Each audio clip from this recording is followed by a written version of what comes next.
Question number 520 Nara Lokesh గారు.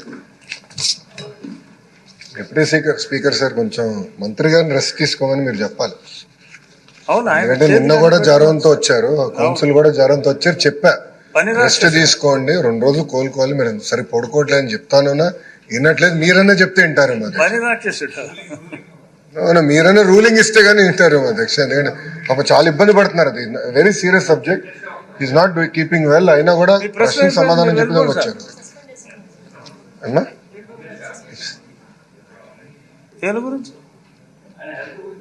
చెప్పండి చెప్పండి సార్ ఒప్పుకుంటా.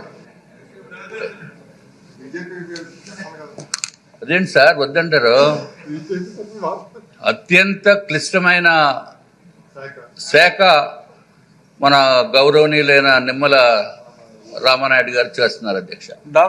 మంచినీరు డాక్టర్ రామానాయుడు గారు మా ఊరే కాబట్టి స్పెషల్ ఫోకస్ ఉంటుంది. మా జిల్లా అధ్యక్ష, నేను పుట్టిన ఊరు పక్కనే వారి ఊరు. విశాఖ జిల్లా కాదు, నర్సాపూర్ దగ్గర మీ ఇది. కానీ ఆయనకి ఎన్నో సేవలు చేస్తున్నారు.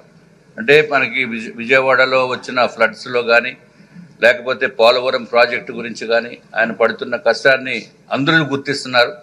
ఆయన ఆరోగ్యం బాగున్నప్పుడు ఆయన సభకు రావటం అనేది సబబు కాదు అధ్యక్ష. దయచేసి గౌరవ మంత్రి గారిని రెస్ట్ తీసుకుని ఆయన ఆరోగ్యం కుదిరిపడిన తర్వాతే సభకు రావాలి తప్ప నార్మల్గా లేకుండా మీరు ఒక రూలింగ్ ఇచ్చి మన అందరి తరపున కూడా వారికి విన్నవించుకోవాల్సిన అవసరం ఉంది అధ్యక్ష. శనివారాల్లో రికవర్ అవుతారు మంత్రి గారు. డ్రిప్ లైన్ తో వచ్చారు అధ్యక్ష. చూస్తే ఇంకా ఉంది చేయికి డ్రిప్ లైన్ లో ఉంది.